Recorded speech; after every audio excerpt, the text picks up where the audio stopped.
il est bishop au Ghana. Donc, tout ce qu'il fait, il le fait en anglais, c'est extraordinaire. Je l'ai entendu, je l'ai vu sur des chaînes de télévision. Il fait des choses fantastiques. Alors, donc, je salue aussi Ibrahim Adassa Miguel Koni. Bonsoir, waouh. Bonsoir, Seikou Aksen. Ah là, c'est mon bishop. Oh là là, quel honneur. Ça, là, ça c'est vraiment un honneur d'avoir un bishop de David Oyedepo parmi nous. Ça, c'est quelque chose. Ça, c'est quelque chose. Je suis vraiment content. Loïc Obayoun, premier. Alors, le sujet, Loïc, c'est comment être maman et entrepreneur à la fois. Voilà, Loïc, tu peux écrire pour moi hein, pour que les gens puissent voir comme tu as demandé superbement, mais j'avais cru mettre ça en titre. C'est comment être mère et entrepreneur à la fois. Ce n'est pas facile. Et généralement, quand on parle d'entrepreneur, les hommes sont mis en premier plan, alors que c'est les femmes. Il y a des femmes que moi je connais qui sont entrepreneurs, qui vraiment font des choses extraordinaires, mais c'est pas facile. C'est des choses qui sont très difficiles parce que être maman, c'est prendre soin des enfants, c'est prendre soin du mari, c'est prendre soin de beaucoup de choses, souvent même du village. Voilà. Et puis venir prendre soin d'une entreprise. C'est compliqué. Ouais. Voilà. Comment on arrive à faire ça? Comment on arrive à trouver l'équilibre? Comment on arrive à quand même à faire tout ça là? On est là ce soir avec Livy Gaël qui, elle vit en Allemagne. Elle vit en Allemagne. Donc en Allemagne, depuis l'Allemagne, je vous rappelle, pour ceux qui ne savent pas, que Livy Gaël, elle est maman elle-même. Elle a 5 enfants. Je n'ai pas dit un. Je dis 5 enfants. Elle a 5 enfants. Elle est entrepreneur. Elle est camerounaise. OK? Elle n'est pas ivoirienne, elle n'est pas sénégalaise, elle est camerounaise. Donc, elle est africaine. Et puis, elle a une école primaire au Cameroun. Et puis, elle a une entreprise en Allemagne. Voici des Noirs qui sont en train de nous faire plaisir, qui sont en train de faire bouger les lignes en Afrique depuis l'Europe où ils sont. Voilà. Merci Loïc. Merci à toi d'avoir écrit le sujet comme être maman et entrepreneur à la fois. Donc voilà, on va encore donner peut-être 2 minutes parce que je sais que après le live sera en direct, les gens pourront le suivre parce qu'aujourd'hui c'est la fête, tout le monde est un peu chez papa, maman et autres ça. Quelqu'un m'a demandé aujourd'hui, mais Marcus, c'est coach, qu'est-ce que tu offres à ta mère? Bon, ça a été, moi, principalement, hein, ça a été très difficile de pouvoir offrir quelque chose à ma maman parce que chaque année, on offre des choses à ma maman et tout ça, machin. Et puis, j'ai dit non, que cette année, je vais juste offrir de l'argent à ma maman. Bah, et voilà, tout simplement. Tout simplement. Et puis, je suis tombé en plein dans le mille. J'ai appelé ma maman, je lui ai dit, bon, écoute, je te fais un Orange Money. Et puis, je lui ai donné la somme. Elle a dit que c'était le plus beau cadeau parce qu'elle avait besoin de ça véritablement.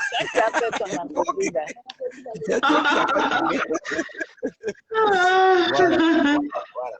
Maman Soja et puis Bishop, je vais vous demander de couper votre micro hein, pour qu'on puisse parler à notre.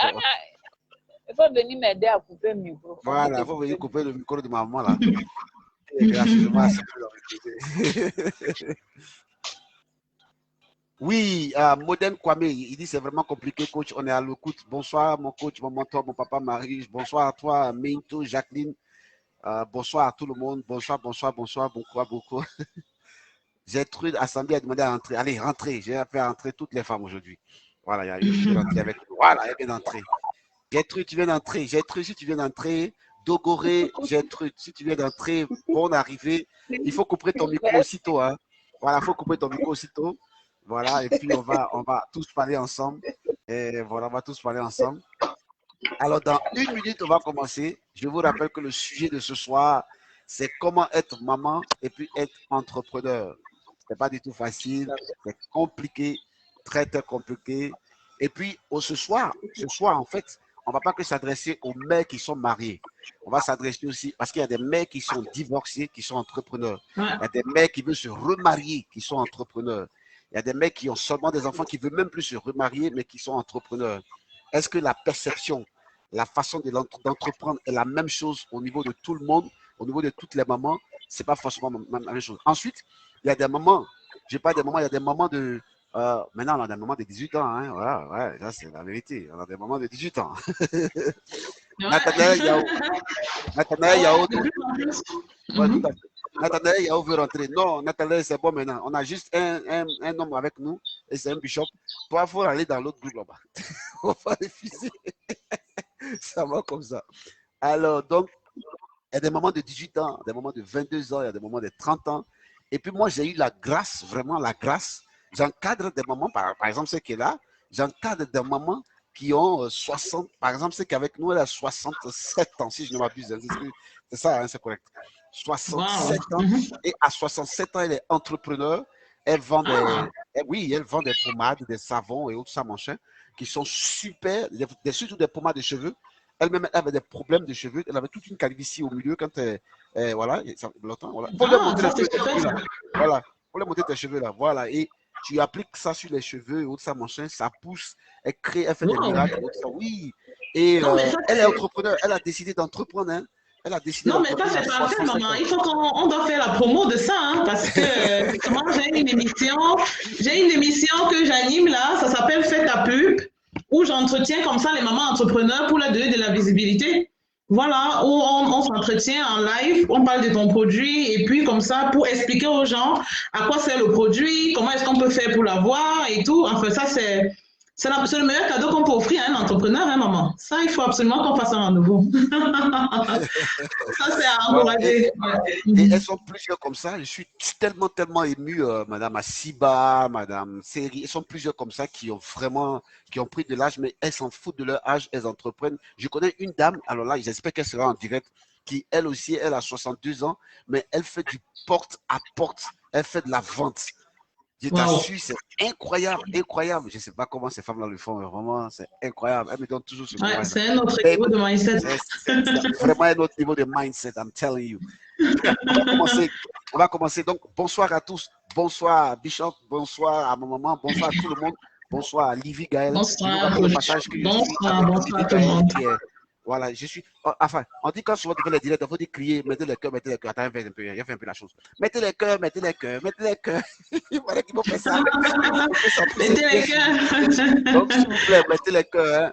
Mettez les cœurs et tout ça. Vous savez que tout ce que moi je fais là, je ne le fais pas toujours par rapport à. On m'a dit souvent, non, mais pourquoi est-ce que coach, tu ne mets pas tes témoignages en avant? Il a dit, laissez ça, ça va venir. Je viens à peine de commencer. Il y a plein de témoignages là, on va mettre tout ça et tout ça. Parce que, en fait, ce que je fais, moi, je ne suis pas coach par vocation, je suis coach par. Bon, je ne suis pas coach par métier, je suis coach par vocation. C'est presque un ministère, hein, pour parler du sens religieux du terme. Voilà, donc, je ne le fais pas comme ça. Alors, je vous propose que si vous pouvez faire un séminaire des élèves de seconde jusqu'en terminale pour mieux initier les jeunes mamans. Voilà, il y a quelqu'un qui dit que si on peut faire un séminaire pour les élèves de seconde, ça sera puissant. Donc, c'est une excellente idée. C'est une excellente idée. On va y penser. On va y penser. Alors, donc, on est avec Livy Gaël. Livy Gaël, elle est maman de 5 enfants. Elle est entrepreneur. Alors, Livy, tu vas te présenter succinctement et puis je vais te poser les questions au fur et à mesure. Alors, bonsoir tout le monde et bienvenue dans notre live. Je souhaite déjà bonne fête à toutes les mamans qui nous regardent. Vraiment, nous sommes à l'honneur aujourd'hui, Dieu merci. Voilà, je suis Livy Gaël, je suis d'origine du Cameroun. Je suis maman de 5 enfants et j'ai eu la chance déjà de rassembler beaucoup d'expériences dans le monde de l'entrepreneuriat. Voilà, j'ai eu beaucoup d'échecs et j'ai heureusement aussi maintenant enfin beaucoup de succès. Donc, je vais partager mon expérience avec toutes mes sœurs et mes mamans qui nous regardent. Attends. Voilà, waouh, super. Alors, c'est quoi pour toi, Livy, c'est quoi pour toi un entrepreneur, surtout une mère entrepreneur? Voilà, en fait, pour moi, coach, merci pour la question. Pour moi, une maman entrepreneur, c'est juste, voilà, cette maman-là qui a déjà des charges, voilà, et qui décide d'anticiper sur les besoins futurs. Cette maman qui a refusé de croiser les bras et d'attendre que les choses arrivent plus tard. Voilà, parce que la vie, ça ne prévient pas toujours. Parfois, on a un boulot, mais tout peut arriver. Voilà, et aujourd'hui, il faut reconnaître que l'entrepreneuriat n'est plus un phénomène de mode, c'est une grande nécessité. Ce n'est plus un secret pour personne que la vie devient de plus en plus chère, les choses deviennent de plus en plus compliquées. Élever les enfants, ça coûte sérieusement, surtout quand on veut donner une éducation de qualité. Voilà, quand on veut mener une vie de qualité, quand on veut essayer d'offrir à son enfant la vie qu'on a la chance qu'on n'a pas pu avoir. Voilà, c'est cette maman-là qui s'élève et qui se dit, avant qu'un problème ne se pose, je vais d'abord déjà trouver des solutions. Je mets une structure sur pied qui va grandir avec mon enfant. J'ai mis un enfant au monde, je crée également une entreprise qui va grandir avec l'enfant, voilà, qui pourra résoudre ses problèmes plus tard. Voilà, un entrepreneur, c'est cette personne qui a retrouvé sa vocation. Voilà, parce que ce qu'il faut reconnaître, c'est qu'on on a tous des dons, nous sommes nés avec des dons. Et quand on a trouvé son don, il faut juste le valoriser, parce que quand on valorise son don, finalement, on peut gagner de l'argent avec. Voilà, donc c'est ça être entrepreneur. Super. Alors, Lydie, est-ce que tu peux nous raconter un peu, toi en tant que maman de 5 enfants, et puis tu es responsable de ton cabinet, et puis tu as une école primaire, je crois, au Cameroun, et puis tu fais beaucoup d'autres choses, tu fais des formations, tu apportes de la valeur aux femmes qui sont en Allemagne. Comment ça se passe à ton niveau? Est-ce que les choses sont faciles toujours? Raconte-nous un peu.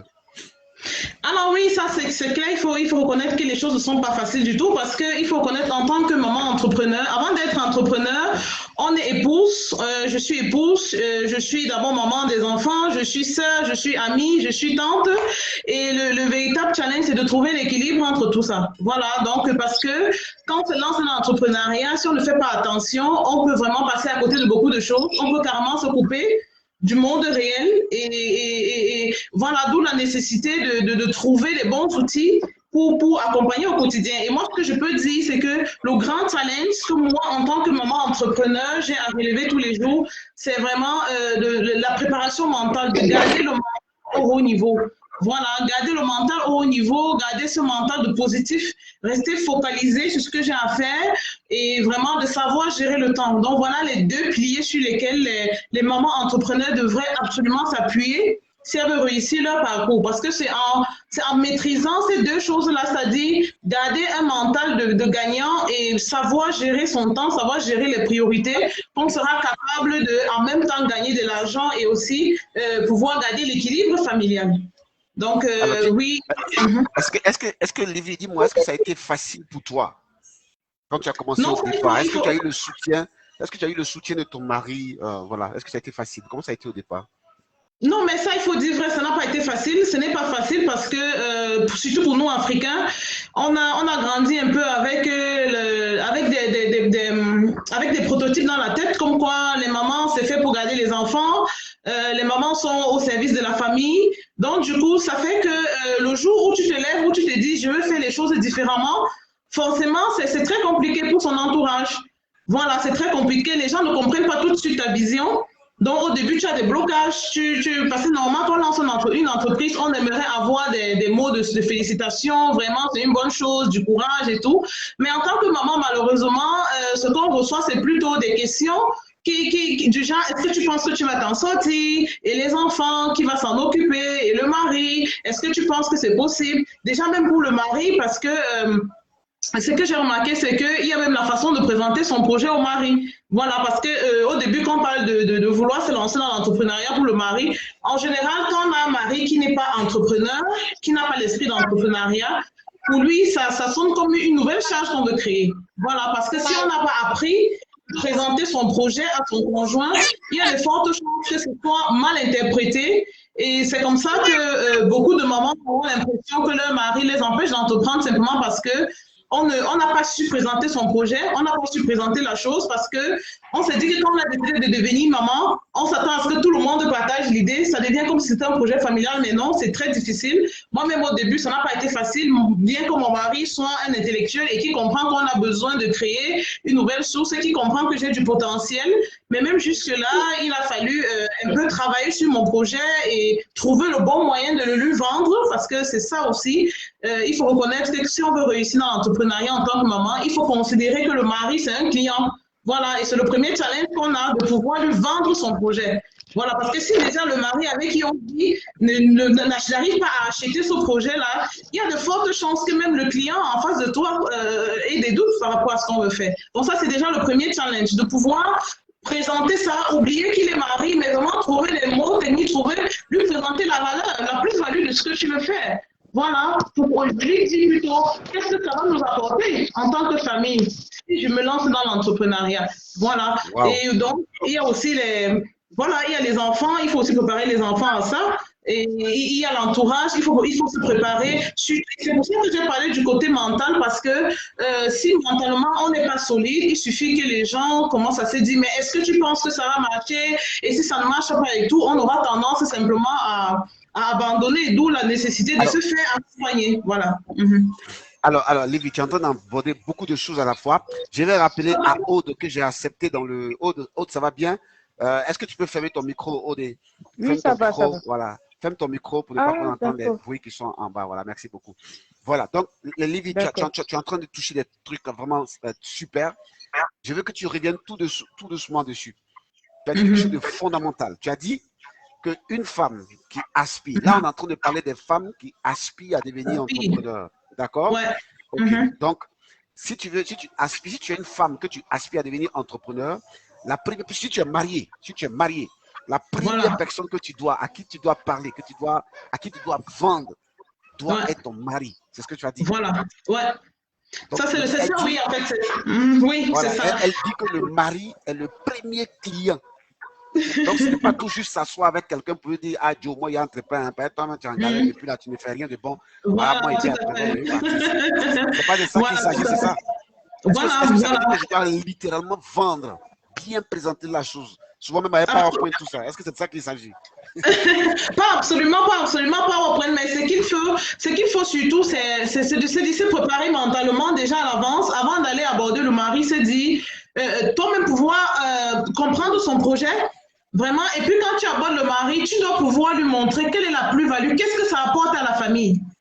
Qu'est-ce que ça va nous apporter de se lancer? De ne pas simplement se dire, oui, voilà, comme tu vois, je vais me lancer dans l'entrepreneuriat. Et puis si le mari ne dit rien, on se fâche tout de suite. Ah, il ne me soutient pas, il ne m'encourage pas. Donc, en fait, ce que je veux faire comprendre au moment, c'est que quand tu décides de te lancer dans l'entrepreneuriat, c'est un challenge que tu as décidé dans ton cœur. C'est un projet que tu as mûri dans ta tête pendant longtemps, sans même parler à personne. Donc, le jour où tu ouvres la bouche pour parler au mari, lui, il n'est pas préparé à ça, ou bien alors il ne comprend pas, il ne connaît pas ta vision. Donc, il faut venir, c'est le premier challenge. Vraiment, tu te prépares sérieusement, tu viens, tu dois pouvoir le convaincre. Il doit vraiment être ébahi. Vraiment, le mari doit pouvoir être séduit par le concept que tu veux mettre sur pied, en lui présentant naturellement le bien que ton projet entrepreneurial va apporter à la famille. Et ce qui ne sera pas différent avec le vrai client plus tard.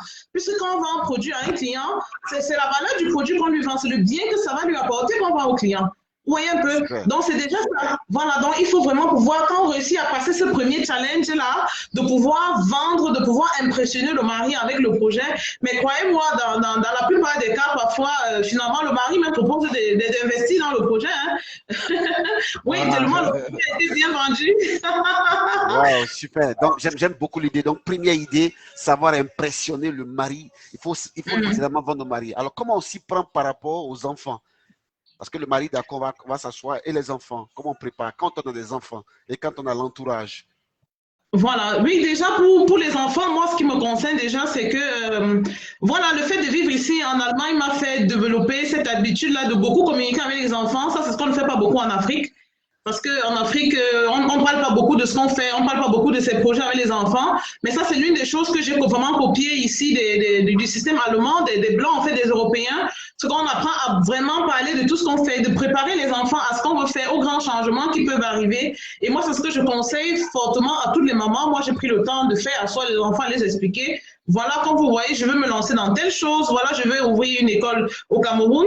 Voilà, et voilà à quoi l'école va servir. Parce que même pour les enfants, il faut toujours leur donner le bien fondé de ça. Parce qu'on simplifie toujours, on se dit non, il suffit. Ce n'est pas une imposition. Parce que le problème, c'est que si les enfants ne voient pas leur intérêt dans ça, il y a de fortes chances que le projet, là, il se sera boycotté. Hein. C'est les maladies qui vont arriver, c'est les caprices qui vont arriver.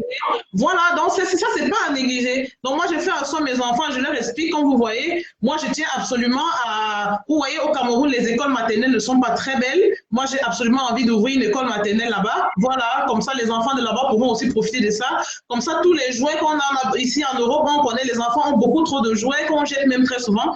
Et puis, je leur ai dit, tout ce qu'on jette sur eux, vous voyez, ça peut aider beaucoup d'enfants là-bas, ça peut les aider aussi, ils seront contents, ils seront épanouis. Et voilà, et si plus tard l'école marche bien, hein, voilà, il y aura des bénéfices. Et avec ça, je pourrais vous acheter de nouveaux jouets. Voilà, il y aura des bénéfices et on pourra faire les vacances qu'on a envie de faire. Donc, ça aussi, il faut pouvoir le vendre aux enfants parce que c'est une façon de les mettre dans le projet. Ils doivent se sentir concernés et ça fait que quand on a des séances de travail, quand on a envie de se retirer seul pour travailler, l'enfant, il a déjà pris conscience du fait que tu dois travailler pour quelque chose, tu as besoin de te retirer. Et il contribue parce qu'il a son plus dedans. L'enfant a compris qu'il a son bénéfice dans ce qu'on veut faire.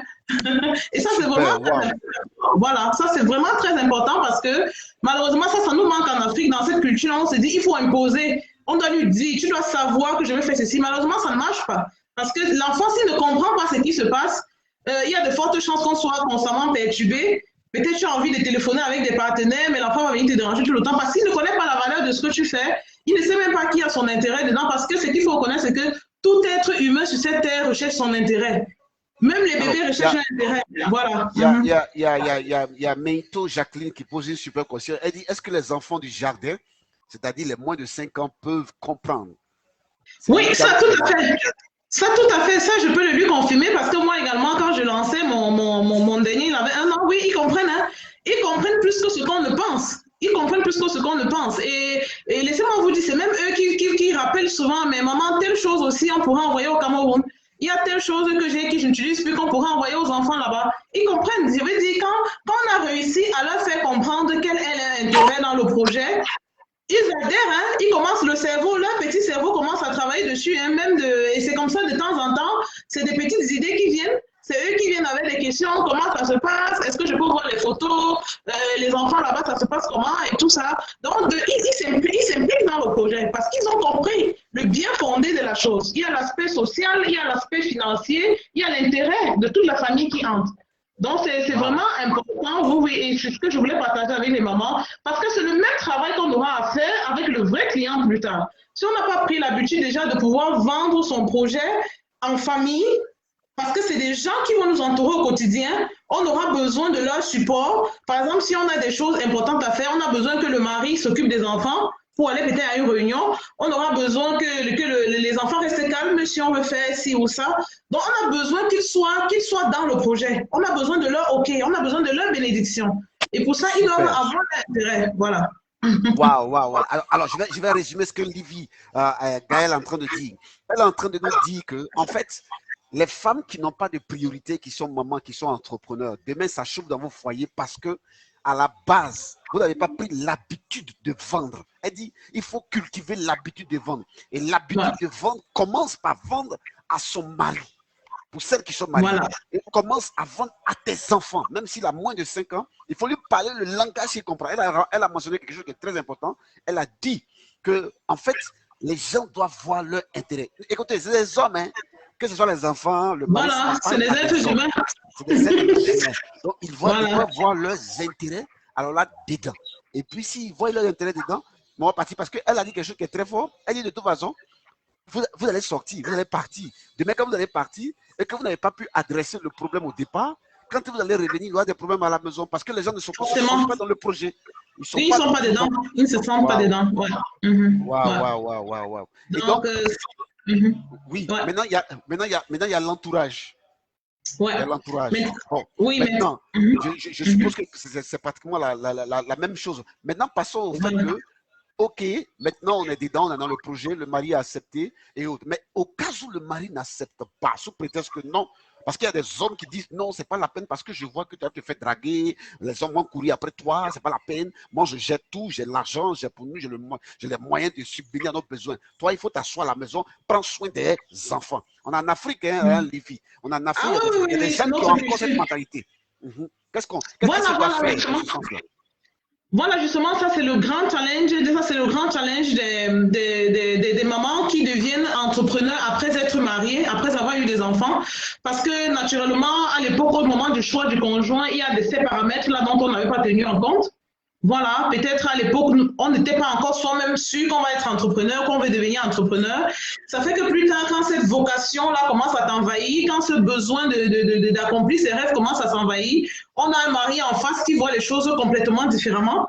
Voilà, et il faut vraiment trouver le moyen de pouvoir le gérer. Et moi, j'insiste toujours sur le fait que pour pouvoir, tout ça, c'est un problème mental parce que même pour pouvoir vendre le projet, il faut être préparé mentalement. C'est un problème mental et pour savoir pour pouvoir gérer les hommes, il faut comprendre comment le cerveau fonctionne.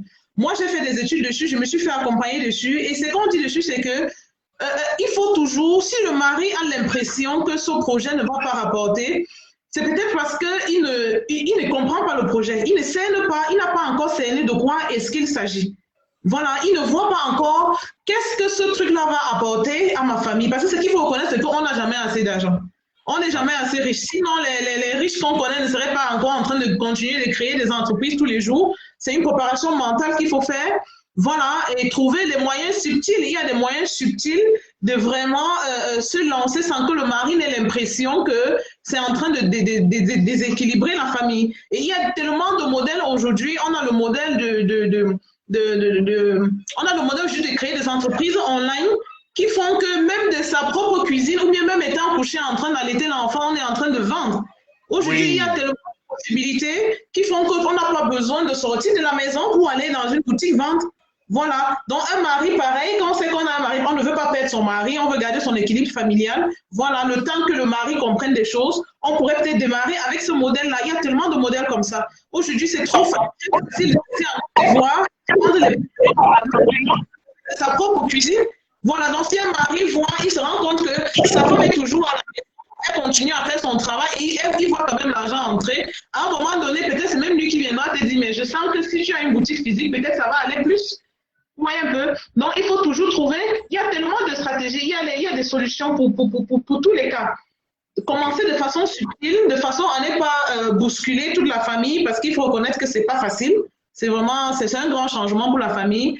Et même quand on est mentalement soi-même prêt, on a besoin du temps que les autres membres de la famille également soient prêts, soient préparés. Donc, dans ces cas-là, on utilise donc des modèles plus subtils où ça ne te demande pas d'être parti, ça ne te demande pas peut-être des gros capitaux. Voilà, et moi j'insiste toujours, je dis aujourd'hui on a la chance d'avoir Internet vraiment.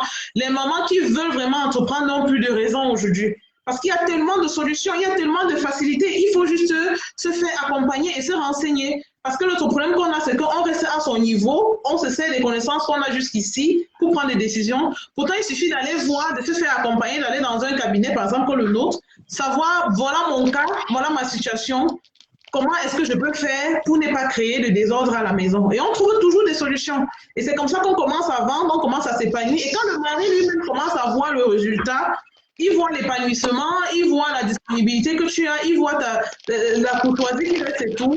Avec le temps, franchement, tu lui commences à réfléchir sur les stratégies de comment faire grandir l'affaire là. Waouh. Je résume un peu ce que tu as dit. La question que j'ai posée, quelqu'un dit nos époux réagissent aux résultats. Voilà, justement. Voilà, tout à fait. La personne dit nos époux réagissent aux résultats. Donc, ce qu'elle a dit tout à l'heure, c'est que d'abord, il faut préparer son époux parce qu'on n'a jamais assez d'argent. Donc, il faut lui montrer vraiment la valeur de ce qu'on va faire. Et puis, il faut préparer de sorte à ne pas déséquilibrer la famille.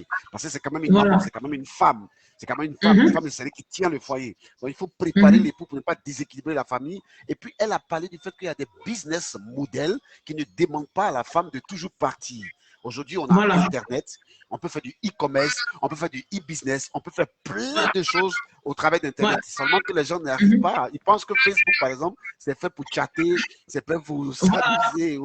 Donc, ils ne prennent pas, comme on dit en anglais, they don't take advantage. Ils ne tirent pas profit. Ils ne tirent pas profit de ce que Internet peut vraiment offrir. Maintenant, il y a des gens ici en ligne qui me demandent, mais et pour nous qui ne sommes pas mariés? Bon.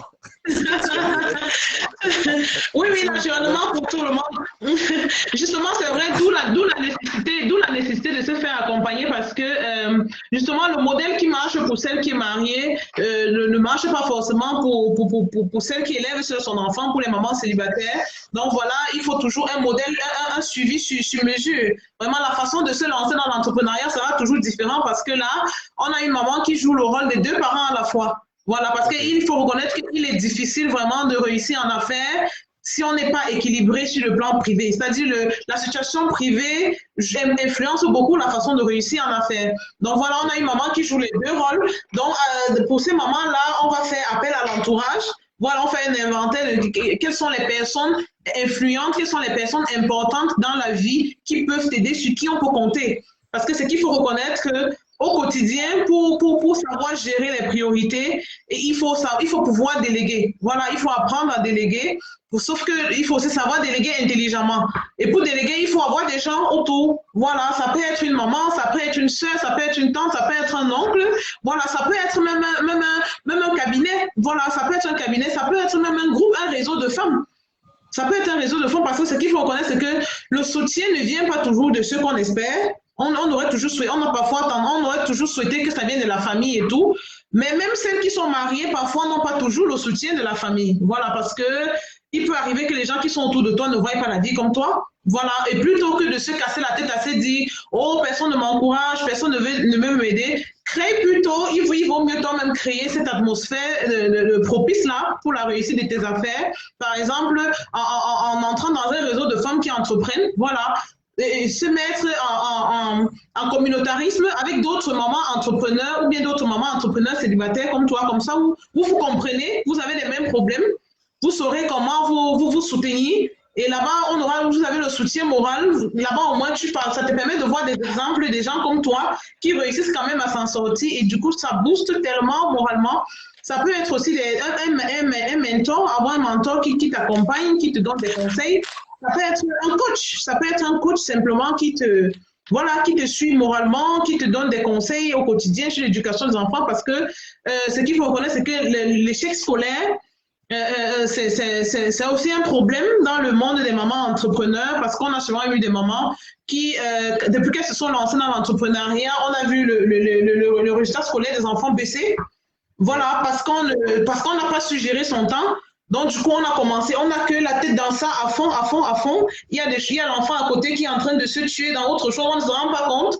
L'enfant ne va même plus, on est seulement dans l'entrepreneuriat et résultat des courses, on se retrouve un matin, on se rend compte que l'enfant ne va pas à l'école, il y a échec, il y a ceci, dans la maison rien ne va et tout. Donc vraiment, d'où la nécessité, aussi bien pour les mamans mariées que pour les mamans célibataires, vraiment, il est impératif pour les mamans de se faire accompagner quand elles entreprennent parce qu'il y a tellement de solutions, il y a tellement de modèles, il y a tellement de facilités, vraiment, contrairement à ce qu'on croit, les choses sont devenues de plus en plus faciles. Donc, plutôt que de se tuer dans son coin, il vaut mieux vraiment se faire accompagner. Et forcément, il y a toujours une solution. Super. Alors, donc, je résume. Hein. Elle a dit quelque chose qui est très important. Elle a dit que les mamans doivent savoir déléguer intelligemment. Et savoir déléguer intelligemment, ça veut dire avoir le soutien de l'entourage, avoir le soutien d'un cabinet ou d'un coach, avoir le soutien d'un réseau de femmes mamans auquel vous devez aussi participer. Ça, c'est très, très, très bien. Alors, on va peut-être renchérir sur cette question au niveau de comment savoir priorité son temps. Alors, on a 24 heures, hein, la maman qui est entrepreneur. Comment elle fait? Parce que supposons qu'elle a des enfants, elle doit prendre soin des enfants, laver les enfants, elle doit peut-être qu'elle n'a même pas l'argent même pour payer une servante. Et elle doit accompagner les enfants à l'école, ensuite pouvoir faire son business. Elle peut aussi préparer la nourriture. Ou bien même si elle ne prépare pas la nourriture, elle doit s'assurer que son mari mange le mets qui lui plaît. Comment ça se passe en 24 heures?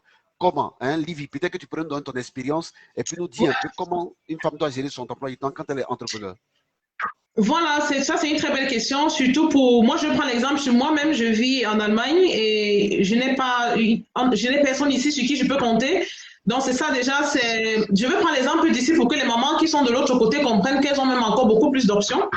Voilà, parce qu'ici, on peut compter sur personne, il n'y a pas de voisins, donc tes problèmes, c'est tes problèmes. Donc moi, personnellement, ce qui marche pour moi, c'est de toujours planifier mes semaines. Ça, c'est un absolu. Si on veut réussir dans l'entrepreneuriat en tant que maman, il faut toujours planifier. Vraiment, la planification doit vraiment être claire. Moi, personnellement, je planifie mes semaines toujours le vendredi. C'est-à-dire le vendredi soir, je planifie déjà pour la semaine qui va venir. Pourquoi le vendredi? Parce que bon, j'ai encore dans la tête fraîchement les choses qui n'ont pas fonctionné en semaine, des choses que j'aimerais faire. Là, ça me permet de noter. Et puis le vendredi, on est un peu plus détendu. Vraiment, on est détendu, on est content sur le week-end qui commence. On peut vraiment planifier sans être tendu et tout. Et puis, quand on planifie, tu planifies déjà toute la semaine de lundi à dimanche de la semaine qui va venir. Dans la planification, il faudra tenir compte vraiment de tout, tenir compte des personnes à qui tu pourrais déléguer les choses, parce que tout à l'heure j'ai parlé de déléguer intelligemment. Savoir déléguer intelligemment, c'est quoi? C'est de pouvoir laisser faire toutes ces choses-là qui sont juste urgentes, parce que Les choses urgentes, ce sont des choses pour lesquelles on est remplaçable. On peut être remplaçable, comme amener un enfant à l'école. Ça, c'est pas absolu. Vraiment, on n'a pas besoin d'amener... Il faut redire ça doucement. C'est quoi une chose qui est urgente? Parce qu'il y a des choses qui sont importantes, mais ce n'est pas forcément urgent. Donc, c'est quoi une chose qui est urgente? Voilà. Donc, pour savoir déléguer, il faut vraiment prendre vraiment le temps même d'écrire, de faire un tableau, de noter la liste de toutes ces choses qui sont importantes et la liste des choses qui sont urgentes. La liste des choses urgentes, ce sont des choses comme aller au marché, faire les courses, amener les enfants à l'école, aller chercher les enfants à l'école, faire la cuisine, faire le ménage. C'est-à-dire, c'est des choses qu'il faut faire au quotidien urgemment pour être à l'aise, mais ce sont des choses qui ne sont pas obligées d'être faites par la maman elle-même. Vous voyez un peu. Par contre, les choses importantes, ce sont des choses qui touchent directement à l'entreprise parce qu'il faut reconnaître que quand on est maman célibataire, on gère son entreprise. Ton entreprise, c'est ça qui te fait vivre. Donc, tu as intérêt à vraiment y être. Il est vraiment impossible pour une maman entrepreneur, par exemple, de confier, d'envoyer, par exemple, quelqu'un d'autre aller peut-être négocier ses contrats avec un fournisseur. Ça, c'est des choses que tu ne peux et tu ne dois jamais déléguer parce que ça fait partie des choses vraiment importantes. Voilà, il est important également sur le plan familial, assister à une réunion de parents d'élèves. Ça, c'est la maman même qui doit le faire parce que ça, c'est vraiment important pour l'enfant que la maman aille prendre des nouvelles et de venir dire oui, j'étais à ton école aujourd'hui. Pour l'enfant, il comprend que malgré le fait que maman est devenue entrepreneur, elle continue quand même à s'intéresser à ma vie, à ce que je fais. Voilà. Donc, il y a cette liste de choses-là sur le plan familial et sur le plan entrepreneurial qu'on ne peut vraiment pas, comme par exemple aller choisir son espace commercial. On est à la recherche d'un espace commercial, si on a trouvé quelque part, on ne va jamais envoyer le mari ou alors un assistant aller valider cet espace parce que c'est toi qui connais ce que tu veux faire à cet espace-là. Tu as besoin, en fonction de ton entreprise, ça c'est des choses pour lesquelles tu ne peux vraiment pas déléguer. Et je reviens encore sur le réseautage qui facilite un peu la délégation parce que déléguer, ça peut aussi simplement être une autre maman entrepreneur comme toi avec qui vous échangez les services. Par exemple, vous n'êtes peut-être pas dans le même domaine. Moi, par exemple, je suis dans le marketing. J'ai des mamans avec qui je peux faire ton marketing et en retour, tu me gardes les enfants pendant peut-être 3 heures pour la semaine gratuitement. Donc, il y a ce troc-là qui existe aussi. Tu n'as peut-être pas de l'argent pour payer, mais tu peux échanger avec tes compétences. Tu utilises tes compétences pour avoir en retour un service que tu as absolument besoin pour avancer dans ton business, dans ton entreprise. Voilà. Wow, super. Donc, je résume ce que tu as dit. Hein. Donc, il faut savoir planifier. Il faut savoir planifier selon un tableau des choses qui sont urgentes, c'est-à-dire des choses qu'on fait au quotidien, qui sont dans nos vies tous les jours, mais qui ne sont pas nécessairement importantes. Les choses qui sont importantes, c'est ce qui touche directement à ton entreprise, c'est ce qui touche directement à toi-même, à ta vision. Donc, il faut savoir déléguer des deux côtés, c'est-à-dire déléguer au niveau des choses qui sont urgentes. Il faut savoir déléguer intelligemment. On peut se servir de l'entourage, de la famille, etc. On peut faire des trocs, comme tu as dit. Et puis, les choses qui sont importantes, là, il faut aller tout droit. Il faut aller soi-même au charbon et tout ça. Alors, moi, une chose que je vais ajouter très rapidement, c'est pourquoi j'amène toujours ma notion de business et d'entreprise. J'ai dit qu'au départ, quand on commence, on est toujours un business. Mais au fur et à mesure, on doit vite évoluer pour devenir une entreprise. Parce que justement, quand tu deviens une entreprise, tu mets en place un système qui te donne du temps. Un système qui te donne du temps à toi-même. Et quand tu es une femme, tu dois encore aller plus rapidement pour installer rapidement un système pour ne pas que finalement ton entreprise ou ton business te bouffe du temps et te bouffe et te sape le moral au niveau de ta vie familiale. Et autres. Ouais, tout à fait. C'est un peu ça. Maintenant, je veux savoir quelque chose. Alors, moi, j'ai un petit témoignage de ma mère qui avait un business et qui avait donné son argent à garder à son mari, à mon papa. Et mon papa, il a fait ça. Fini tout l'argent. Et puis c'est devenu un problème entre les deux. J'ai remarqué qu'en Afrique, il y a beaucoup de femmes comme ça, qui quand elles commencent à gagner de l'argent, le mari vient tout de suite dire, j'ai besoin de tel franc, ah mais toi tu gagnes, tu es beaucoup liquide, etc., etc. Comment on règle ça? Comment on doit régler cette situation? Oui, ça, il faut reconnaître, ça c'est un problème qui est fréquent en Afrique justement et ça fait un peu partie de la liste des croyances qu'on a, ces habitudes qu'on a grandi avec. Le père en général, lui, il a grandi dans un système où une femme n'a pas besoin d'argent. C'est un peu ça le problème. Une femme n'a pas besoin d'argent, une femme doit rester à la maison, s'occuper des enfants. Donc, si une femme a l'argent, il faut juste se récupérer pour qu'elle retrouve sa place. Donc, c'est un peu dans la tête, c'est une mentalité qu'il a reçue en grandissant. Ce qui fait que plus tard, il a tendance, même s'il n'a pas besoin, pour lui, ça le dérange vraiment de voir l'argent à la maman. Et voilà, justement, ça revient toujours au mindset. Et c'est une raison de plus pour se faire accompagner parce que ça, c'est des problèmes que les gens confrontent au quotidien et qui très vite, ces problèmes privés qui très vite viennent déranger l'évolution, qui viennent déranger le développement de l'entreprise. Parce que, comme vous dites, ça aurait pu être l'argent pour acheter une nouvelle marchandise, pour agrandir les choses. Et voilà, c'est parti dans le mari. Et voilà pourquoi, de nos jours, il existe dans ces réseaux de femmes-là, on a créé des systèmes pour sécuriser l'argent des mamans, justement. On a créé des systèmes. Il n'est plus question aujourd'hui que les mamans gardent peut-être l'argent à la maison. Il n'est plus question aujourd'hui de faire traîner l'argent parce que vous-même, comme vous avez dit, vous faites développer l'entreprise. Normalement, au début, quand les bénéfices commencent à entrer, on réinvestit pour agrandir les choses rapidement.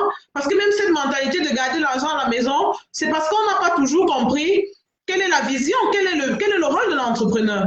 Parce que justement, dans mon quotidien de maman, je rencontre tous les jours des mamans qui sont très ambitieuses, qui ont des bonnes idées, elles veulent tout réussir, mais elles sont très vite confrontées, elles sont tout le temps freinées avec ce fameux syndrome de l'imposteur, la peur. On se remet en question, est-ce que ça va marcher, est-ce que ça va pas marcher, et tout ça. Ce qui fait que finalement, ça te perd du temps et on finit par décider, même le peu de femmes qui finissent par se faire violence et qui se lancent réellement, parmi ces femmes-là encore, il y a encore beaucoup qui n'arrivent pas à se projeter dans le futur. Ça, c'est un problème réel que les mamans entrepreneurs ont. C'est-à-dire, on entreprend pour résoudre, on n'arrive pas à se projeter dans le futur, à se lancer dans un projet en se disant, ce petit business-ci va devenir, ce petit restaurant, ce petit tourneau d'eau que je crée maintenant, c'est pour que ça devienne un grand restaurant dans 20 ans. Ce petit truc que je suis en train de faire maintenant, c'est pour que dans 30 ans, ça devienne ceci. On a encore ce problème de projection. Parce que normalement, quand on est mentalement préparé à apprendre à se projeter, il n'y a pas de raison qu'on se retrouve avec les paquets d'argent à la maison comme ça et que quelqu'un va prendre pour... C'est parce que quand on a bien structuré les choses, comme vous avez dit, quand l'argent entre, on sait déjà où ça va aller. C'est-à-dire, avant même que l'argent arrive, on a déjà prévu dans quoi est-ce que ça va partir. Et le mari même constate comment les choses sont en train de grandir, comment les choses sont en train d'évoluer. Il n'a même pas le temps de réfléchir de quoi il va venir, de ce qu'il va venir raconter pour prendre l'argent. Donc, il se rend compte que quand sa femme, il ne voit jamais l'argent de sa femme, il voit seulement les réalisations. Il constate seulement que l'entreprise a grandi. Il constate seulement que le personnel augmente. Il constate seulement que les choses augmentent. Et c'est un peu une manière smart que vraiment, nous, les mamans africaines, doivent apprendre à fonctionner parce que l'ancienne manière, là, ça nous rattrape, ça nous empêche vraiment de grandir. Ça nous empêche vraiment de grandir, d'où la nécessité vraiment de se faire accompagner parce qu'on remarque que beaucoup de mamans commencent l'entrepreneuriat petit parce qu'on a peur de l'échec. On se dit non, je préfère faire un petit truc à mon niveau avec mon petit capital.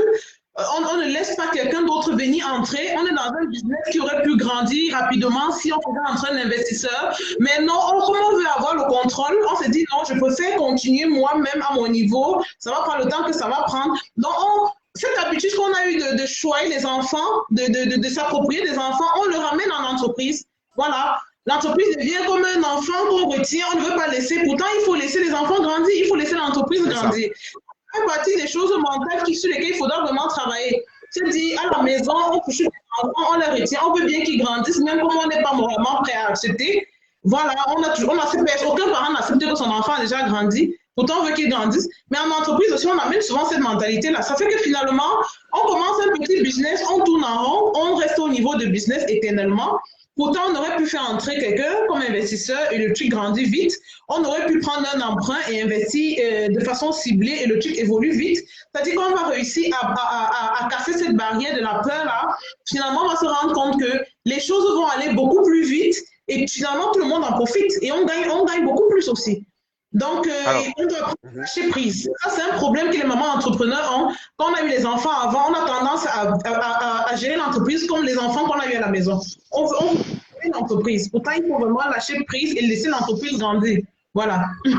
Super, super. Alors, on est en train d'aller peut-être un peu vers la fin, mais je vais te poser des questions assez directes, assez pertinentes et assez concrètes. Et j'aimerais que tu puisses répondre brièvement et puis être pape. Alors, la première question que je te pose, c'est toute bête. Une maman qui est entrepreneur, elle doit rentrer à la maison à quelle heure?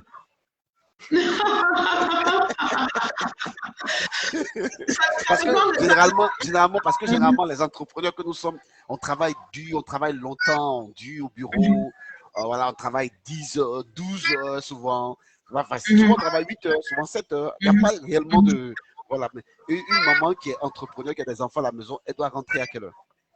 Bon, ce qu'il faut déjà noter, monsieur Chédou, c'est que quand on se lance dans l'entrepreneuriat en tant que maman, c'est parce qu'on veut faciliter son quotidien.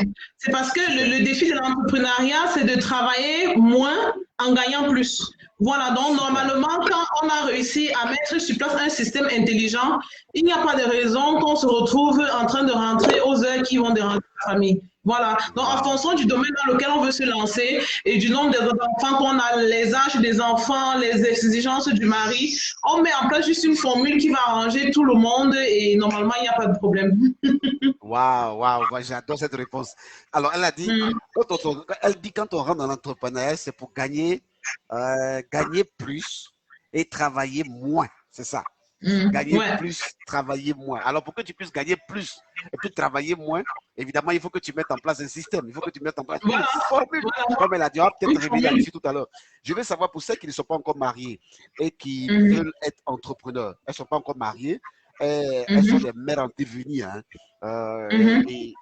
Qu'est-ce que tu peux conseiller le profil d'homme auquel elles devaient se marier? Voilà, absolument, ça c'est vraiment très important et voilà, absolument, pour être simple, clair, ce que je peux dire à mes jeunes sœurs ou à à mes tantes qui ne sont pas encore mariées et qui sont entrepreneurs, qui savent déjà qu'elles vont entreprendre, c'est de vraiment faire très attention. C'est-à-dire, je vais citer juste quelques critères. Par exemple, il faut vraiment que le partenaire soit quelqu'un de responsable. Déjà, quelqu'un qui soit capable de dire les choses et de tenir ses paroles. Ça, c'est déjà des signes. Quand on a en face de soi quelqu'un qui n'assume pas ses dires, ça, ce serait très compliqué parce que on est en face de quelqu'un avec qui peut-être plus tard on va gérer l'entreprise ensemble. Voilà. Pour fidéliser la clientèle, il faut pouvoir être vrai dans ce qu'on fait. Pour avoir une marque forte, il faut pouvoir être sérieux dans ce qu'on fait. Voilà. Quelqu'un qui n'est pas capable de se confier, on a des types d'hommes en Afrique, malheureusement, qui ont tendance à vouloir toujours aller se confier en famille. C'est très compliqué parce que c'est des hommes qui ne font pas confiance à leur femme. Quelqu'un qui ne fait pas confiance à sa femme aura du mal à faire confiance à un fournisseur ou à un client. Ça risque d'être très compliqué.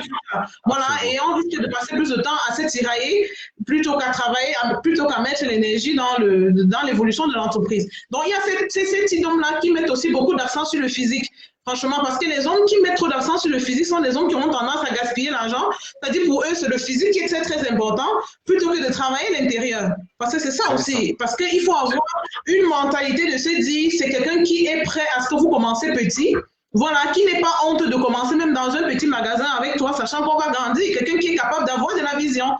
Mais si c'est quelqu'un pour qui le physique est très important, pour qui ce qu'on va dire est très important, c'est-à-dire parce qu'il y a des personnes comme ça, ce qu'on va dire, qu'est-ce qu'on va dire de moi? Il a honte, quelqu'un qui ne s'assume pas. Franchement, il serait vraiment très difficile parce que pour réussir en tant qu'entrepreneur, il faut vraiment être humble. Savoir que je suis petit, je commence petit, je n'ai pas les moyens, je m'assume, mais je sais où je vais. Voilà, en ce moment, voilà, quand on est entrepreneur, ne dit pas qu'on souffre. Pour moi, quand les mamans me disent en ce moment, je galère beaucoup, je dis non, maman, tu ne galères pas, tu te prépares à réussir. On ne souffre pas. C'est la préparation à la réussite. Donc voilà, si on a un homme en face qui n'arrive pas, voilà, qui met des critères sur le physique, sur ce qu'on va dire, qui n'est pas capable, ça c'est très compliqué. Donc voilà, peut-être quelques exemples qui pourraient peut-être les orienter. Voilà. Et surtout, c'est l'entreprise. Voilà. Super. Mais je vais poser une question encore, hein, qui est peut-être une question bizarre, mais une femme qui veut être entrepreneur, est-ce que elle aura combien d'enfants? Combien d'enfants? Oh là là.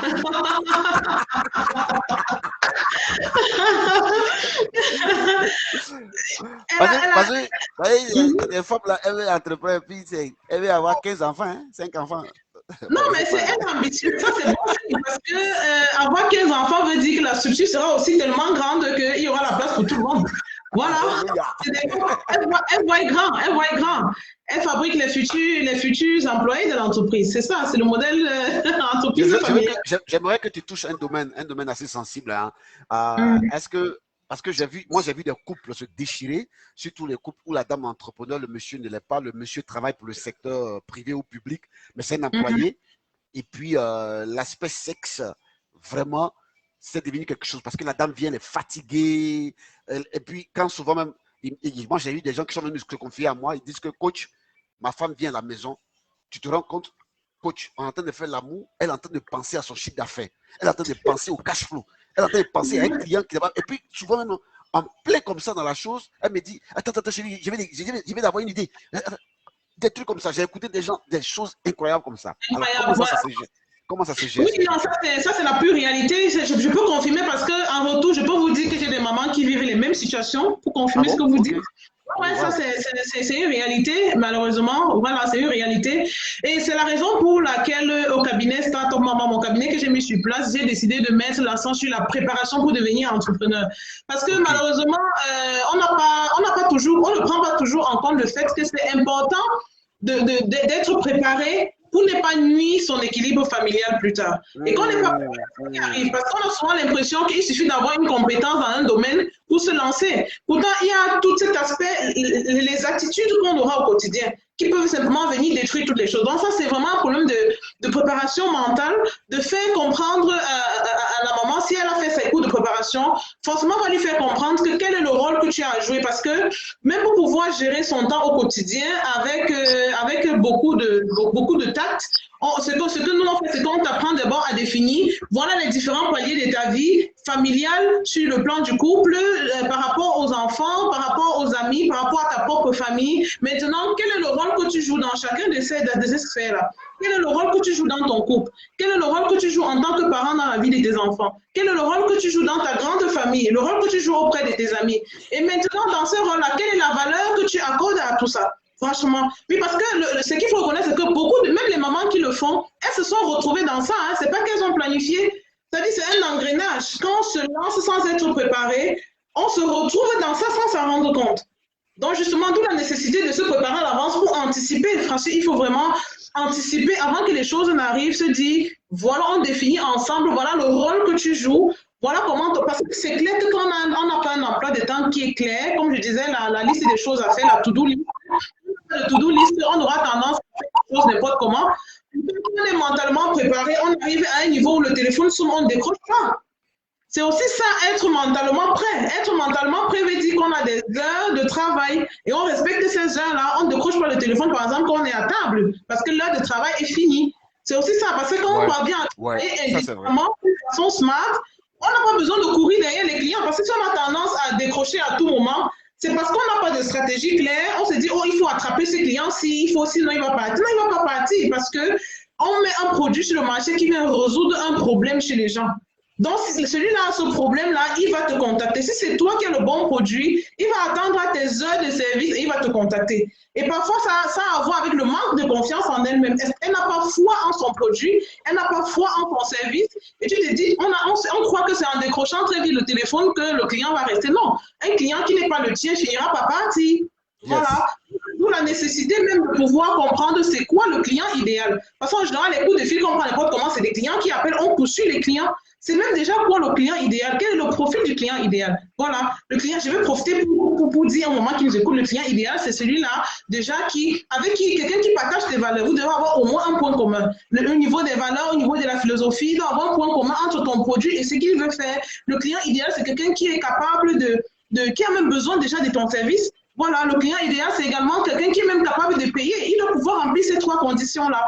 Donc, on a souvent tendance à perdre beaucoup de temps, et les mamans perdent souvent beaucoup de temps, à courir derrière les clients qui ne sont même pas, parce qu'en réalité, le client idéal ne va pas t'appeler aux heures déplacées. C'est-à-dire, c'est quelqu'un qui respecte tes heures, c'est quelqu'un qui sait ce qu'il veut. Donc, c'est autant de choses sur lesquelles il faut vraiment travailler, d'où la nécessité de se préparer. Et c'est pour ça, c'est un peu ça tout le but, toute la vision du cabinet, parce qu'il y a vraiment des dégâts énormes. Les mamans sont très ambitieuses, elles ont de belles idées, mais la façon d'entreprendre fait que finalement, beaucoup d'entreprises, des mamans ne dépassent pas les 3 ans d'existence. Parce que sur le plan privé, ça a créé des chaos qui font qu'on n'est plus capable d'avancer. Et c'est juste dommage parce que c'est des belles idées qui auraient pu créer des empires et embaucher des gens et résoudre des problèmes et faciliter la vie du couple plutôt. Parce que quand on entreprend, c'est parce qu'on veut un peu faciliter sa vie. Quand les choses commencent à bien marcher, voilà, on a plus de temps pour le conjoint, on a plus de temps pour les enfants. Mais quand on commence à être trop stressé, c'est un signe que... moi, j'ai dit au moment, quand tu as l'impression que tu combats, c'est un signe qu'il y a quelque chose qui n'est pas bien organisé. Il faut vraiment prendre le temps et le courage de se faire accompagner. C'est un mauvais signe. Parce qu'on entretient pour arranger sa vie, hein. On n'entretient pas pour devenir esclave dans l'entreprise. Non. Non, on entretient vraiment pour faciliter sa vie. C'est ça le but. Donc, à un moment donné, si on a l'impression que tu commences à combattre avec toi-même, la guerre avec le mari, la guerre avec les enfants, ça c'est un signe qu'il faut consulter. Qu'est-ce qui ne marche pas bien et vraiment apprenons nous Africains, ça c'est ce qu'on doit vraiment apprendre. Moi c'est ce que j'ai appris ici et ça m'a beaucoup aidé moi-même parce qu'au début c'est des erreurs que moi j'ai fait, ça m'a vraiment beaucoup aidé. Je me suis dit le seul moyen de vraiment aider mes soeurs c'est de mettre sur pied un cabinet pour vraiment les aider à ne plus commettre ces erreurs là. Voilà, parce qu'en fin de compte tout ce qu'on fait c'est pour les enfants. Voilà, le but ultime de l'entrepreneuriat, c'est de créer du patrimoine familial. On veut créer des choses solides qu'on va laisser de génération en génération. Voilà, on doit apprendre à structurer, apprendre à... Si l'enfant même t'observe au quotidien, tu es tellement stressé, il y a de fortes chances que dans 20 ans, quand tu lui demandes de prendre le règne, il refuse. Parce que quand dans sa tête, imagine, il a toujours vu sa mère toujours stressée, il va se dire, mais si c'est à ça que ma vie va ressembler, il ne va pas accepter de travailler. Il ne va pas accepter. Donc, on doit vraiment faire des efforts. Voilà. D'accord, Livy, on me fait dire qu'il est l'heure. Oh là là, oh là là. Alors, voilà. Juste une dernière question. Non seulement une dernière question, et puis tu vas donner ton mot de fin. Et puis, j'ai peut-être demandé à notre bishop de donner un petit mot à l'endroit des femmes. Un bishop, vous t'apprêtez. Tu vas juste dire un petit mot à l'endroit des femmes. Alors, juste une dernière question et puis un mot de fin. J'ai remarqué personnellement que... Non, juste une question banale. Il y a des femmes qui vont venir me voir, qui travaillent. Elles veulent entreprendre. Elles ne savent pas comment elles vont démissionner. Elles veulent forcément démissionner. Et elle dit que le mari dit, tu es malade, dis-nous de nos salaires. Ça ne suffit pas. Toi, tu viens quitter pour démissionner pour que tu dois faire business. Non, ça ne peut pas exister ça. Alors, comment on fait ça? Comment on prépare la démission? Comment on dit au mari, non, il faut que, mon cher. Voilà, oui, justement, ça c'est toujours des questions type préparation parce que justement ça c'est une erreur à ne pas commettre. On ne peut pas simplement démissionner d'un emploi pour aller se lancer. Voilà, pour vraiment pour réussir en entrepreneuriat, il faut pouvoir porter le costume de l'entrepreneur et ça se prépare. On s'entraîne pour ça. Il faut pouvoir entrer dans la peau de l'entrepreneur et pour une meilleure façon de quitter son emploi, si on se rend compte qu'on est dans un emploi qui n'épanouit plus. Moi, c'était le cas pour moi. On n'est plus épanoui dans cet emploi-là. Une façon douce, c'est de peut-être passer de temps plein à temps partiel. Comme ça, on a déjà dégagé la moitié du temps pour commencer à travailler tout doucement sur son projet. Commencer à réduire ses heures progressivement et travailler sur son projet jusqu'à ce qu'on se rende compte que oui, le truc commence à avoir déjà une certaine direction. Ça commence à avoir un peu de potentiel. Voilà, à un moment donné, et moi je dis, c'est toujours sur la façon de faire. Tous les problèmes que nous avons dans le quotidien, c'est la façon de faire les choses. Parce que quand on va progressivement, en travaillant tout doucement dans le projet, à un moment donné, peut-être même le mari qui va te dire que mais tu ne trouves pas qu'il est là temps de laisser ton faux boulot là pour multiplier un peu les entrées là. Oui, parce que lui-même, il commence à voir les choses, comment ça commence à donner. Voilà, donc c'est ça, il faut vraiment prendre le temps d'aller doucement, de travailler tout doucement, d'essayer. Parce qu'il y a des phases de test comme dans une entreprise. Tu as la possibilité de tester, et j'ai parlé du système de online. Moi, c'est des choses qu'on peut faire en travaillant. Quand tu n'as pas forcément besoin d'avoir une boutique physique quelque part, parce qu'avoir une boutique physique veut que ça te prend tout ton temps. Mais si tu décides d'être online, d'être représenté online, c'est des choses que tu peux, franchement, en parallèle à ton boulot, tu peux tout doucement commencer déjà à manager, le temps même de voir si ça va prendre. Parce que ce n'est pas toujours sûr que ça va marcher. Ce n'est pas parce qu'on a eu une belle idée que le marché en a besoin. Voilà, donc ça revient toujours à la préparation. Vraiment, n'ai jamais démissionné sans être sûr qu'on est sur le bon canal. Et moi, je vais profiter pour insister. Vraiment, les mamans, nos maris ne sont pas des experts en entrepreneuriat. Nos mamans, nos soeurs ne sont pas des experts. Prenons l'habitude de faire valider nos idées par des experts. Voilà, parce qu'on peut avoir de très belles idées. Parce qu'au quotidien, on a l'impression qu'on dépense trop pour quelque chose. Ça veut dire que ça donne l'argent et on décide de vendre ça. C'est parce que toi, tu dépenses trop pour ça, ça veut dire que les autres en ont besoin. Donc, prenons l'habitude de consulter les experts. On a eu une belle idée, rencontre un expert, rencontre même un mentor, quelqu'un qui a déjà réussi dans l'entrepreneuriat, qui jette un peu un coup d'œil, qui écoute un peu ton idée là et qui te dise si ça a un sens, si ça saute. Parce qu'on peut très vite se tromper. Hein. On peut vraiment très vite se tromper. Donc, après, on va consulter et puis l'expert va nous donner, parce que l'expert, c'est quelqu'un qui reçoit des mamans comme toi tous les jours, qui ont vu des gens commettre des erreurs et qui va t'empêcher simplement de commettre ces erreurs-là.